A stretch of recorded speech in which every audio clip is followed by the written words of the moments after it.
Hech kim sen nimani boshdan kechirganingni bilmaydi. Qanday qiyinchiliklarni ko'rganingni, yolg'iz o'zing nimalar bilan kurashganingni bilmaydi. Ishonaver bo'lsa ham parvo qilmaydi. Har bir insonning dardi va iztirobi o'ziga va yolg'iz Xudoga ayon. Agarda sen kulsang, ular seni baxtli deb o'ylashadi.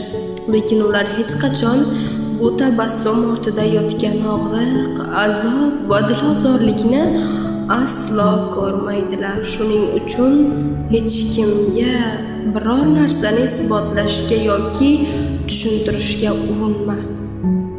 Hech kimga e'tibor berma, hech kim uchun o'zingni koyitma, o'zingni adoyi tamom qilma. Odamlar ko'ngillariga kelgan ishni qilishadi, bunga ahamiyat berma. Ular o'zlarining manfaatlari uchun sevadilar. Manfaatlari tugagach, sevgilari ham tugaydi va ketishadi. Har doimgidek sen bo'ronli va to'lqinli dengizlar orqali o'z kemangni qirg'oqqa olib kelasan. Qo'lingdan kelmaydi deyishadi, sen uddalaysan.